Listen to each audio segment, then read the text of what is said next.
Vamos à nossa terceira aula de automação pneumática. É isso aqui. Então, aula 3, redes de distribuição. Então, o objetivo dessa aula é apresentar as disposições de rede de distribuição pneumática, certo?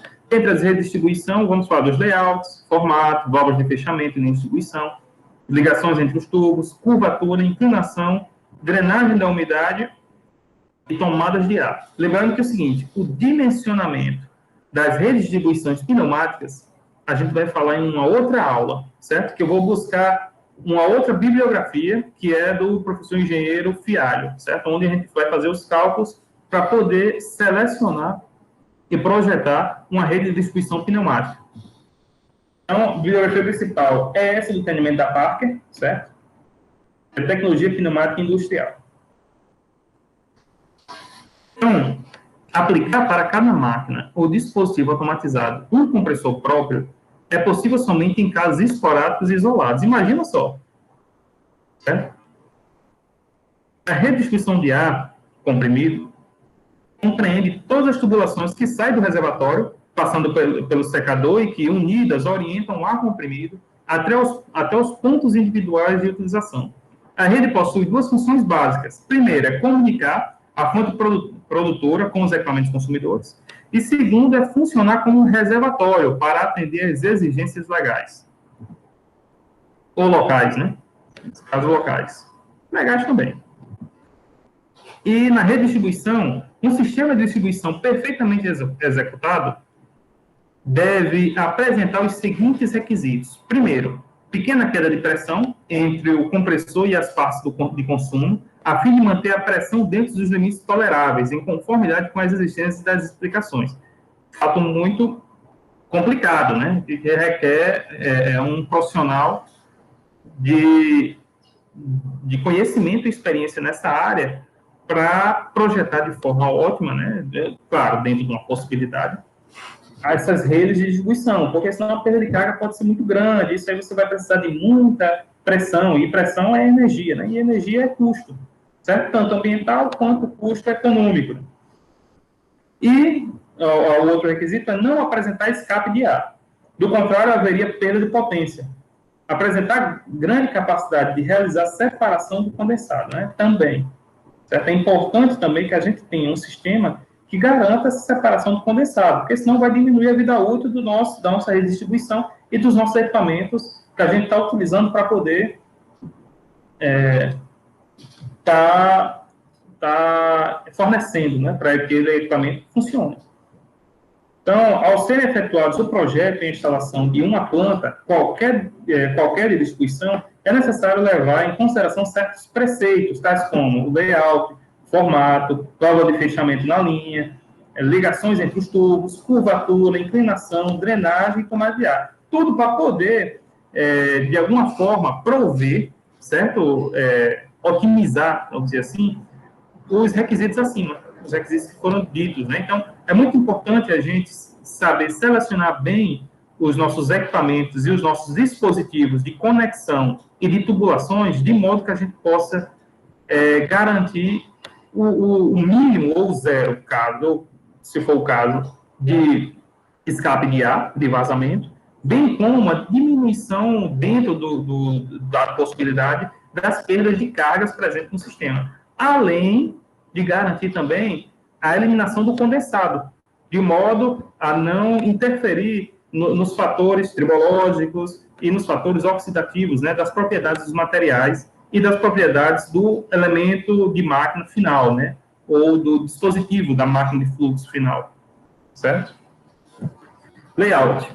O layout apresenta a rede principal de distribuição, suas ramificações, todos os pontos de consumo, incluindo futuras aplicações, qual a pressão dos pontos e a posição das válvulas de fechamento, moduladoras, conexões, curvaturas, separadores de condensado, etc. Então, todo o layout, a planta. Através do layout, pode-se, então, definir o menor percurso da tubulação, acarretando menores perdas de carga e proporcionando economia. Formato. Em relação ao tipo de linha a ser executado, você pode ter um circuito fechado ou um circuito aberto. E devem ser analisadas as condições favoráveis e desfavoráveis de cada uma para uma aplicação que você queira, certo? Para uma determinada aplicação que você esteja no momento precisando. Geralmente, a rede de distribuição é em circuito fechado em torno da área onde há necessidade do ar comprimido. Deste anel partem as ramificações para os diferentes pontos de consumo. Vou mostrar na figura, fica mais fácil a gente ter um entendimento dessa frase, né? O anel fechado auxilia na manutenção de uma pressão constante, além de proporcionar uma distribuição mais uniforme do ar comprimido para os consumos intermitentes. Dificulta, porém, a separação de umidade, porque o fluxo não possui uma direção, dependendo do local de consumo, circula em duas direções. Então, como o sistema é fechado, a umidade, se não for bem retirada por purgadores e drenos, ela fica circulando.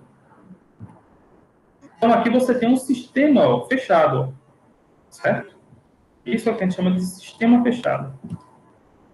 Em casos em que o circuito é aberto, deve-se ser feito, por exemplo, em área onde o transporte de materiais e peças é aéreo, pontos isolados, pontos distantes, etc. Nesse caso, são estendidas as linhas principais para o apoio, né? Então, você vê aqui que o sistema é aberto, ele tende a parar aqui. A rede de circuito aberto é mais simples e deve ser montada com um declive de 1 a 2% na direção do fluxo, para garantir a eliminação do condensado, ou seja, o condensado fica toda nessa parte final aqui. E aqui você bota um dreno, naturalmente, ou um purgador, né? Da água que condensa no interior da linha. Isso ocorre porque o ar fica parado no interior da linha quando não há consumo. Então, diferente do sistema fechado, onde o ar fica se movimentando, claro, dentro da possibilidade, porque aí você tem a relação da pressão, né? Mas não vamos nos ater a isso. Ela fica movimentando. Então, o condensado fica se movimentando dentro do circuito fechado. Aqui não. Aqui ele tem um início e tem um fim, onde o condensado tende a vir para cá. E aqui você coloca o sistema de drenagem. Ponto. Válvulas de fechamento na linha de distribuição. Então, são de grande importância na rede de distribuição para permitir a divisão desta em seções, especialmente em casos de grandes redes, fazendo com que as seções tornem-se isoladas para inspeção, notificação e manutenção. Então, é necessário que a gente tenha essas válvulas de fechamento nos ramais. Porque, por exemplo, eu não estou utilizando determinado equipamento. Então, em vez de eu parar todo o sistema, não, eu boto uma válvula ali e só fecho aquela válvula, certo? Só fecho aquele ramal, que eu não vou estar precisando dele, então não tem para que eu deixar o ramal aberto, certo? Então, eu fecho aquele ramal e o circuito fechado continua a trabalhar. Está entendendo? Então, é necessário que a gente tenha essas válvulas em cada ramais, certo? Para quando não precisar usar aquele dispositivo ou aquele ramal onde o dispositivo fica, você fecha ele para não gastar energia, para não gastar ar, né? Ligação entre os tubos. Processam-se de diversas maneiras, rosca, solda, flange, acoplamento, devendo apresentar-se a mais perfeita vedação, né? Então, quem quiser estudar mais sobre isso aí, tem o livro do Silva Teles, do professor Silva Teles, e tubulações industriais, onde ele fala ponto a ponto aí, esses tipos de ligações entre tubos e tal. Eu até penso em fazer uma playlist só daquele livro lá, é muito importante aquele livro, né? E fico aí os meus pêsames pelo professor Silva Teles, né? Que ele veio a desencarnar um dia desse. Curvatura. As curvas devem ser feitas no maior raio possível para evitar perdas excessivas por turbulência. Evitar sempre a colocação de cotovelos 90 graus. A curva mínima deve possuir na curvatura interior um raio mínimo de 2 vezes o diâmetro externo do tubo. Também isso é dito lá pelo professor Silva Teles. Mas a tendência é, cada sistema desse aqui, além de você ter uma perda de carga, ele é um concentrador de tensão e um concentrador de problemas de deterioração tribológica, né? De desgaste, de erosão, de oxidação. Então, quanto mais você evitar esses tipos de curvaturas muito, muito íngremes, né, vamos dizer assim, melhor para o seu sistema. Inclinação. As tubulações devem possuir uma determinada inclinação no sentido do fluxo interno, pois, enquanto a temperatura de tubulação for maior que a temperatura de saída do ar, após os secadores, este sairá praticamente seco. Se a temperatura da tubulação baixar, haverá, embora raramente isso aconteça, precipitação de água, ou seja, formação de condensado. Por isso tem que ter uma inclinação de alguns graus, né? Para que esse condensado ele possa escoar. A inclinação serve para favorecer o recolhimento desta eventual condensação e das impurezas devido à formação de óxido, levando-as para o ponto mais baixo, onde são eliminados para a atmosfera através do dreno. O valor da inclinação varia de 0,5% a 2%, em função do comprimento reto da tubulação onde foi executada. Os drenos colocados nos pontos mais baixos, de preferência, devem ser automáticos, né, purgadores. E aí você tem a drenagem de umidade, né? Então, um ponto aqui muito importante para a gente conversar. Para que a drenagem eventual seja feita, devem ser instalados drenos ou purgadores, que podem ser manuais ou automáticos, com preferência para outro tipo, né? Que a gente chama de purgador automático. Os pontos de drenagem devem se situar em todos os locais dados da tubulação. É óbvio, né? Fim de linha, onde houver elevação da linha, etc. Né? Então, você tem aqui um dreno, ó, então você tem um sistema de drenagem aqui, certo? Você tem outro dreno aqui na linha, ó, para armazenagem de condensado, e você tem outro dreno aqui no menor ponto da linha, justamente para que na passagem do ar aqui por cima, o condensado tende a se condensar na região mais baixa. Então, todos esses pontos aqui são pontos ótimos para você colocar drenos ou purgadores.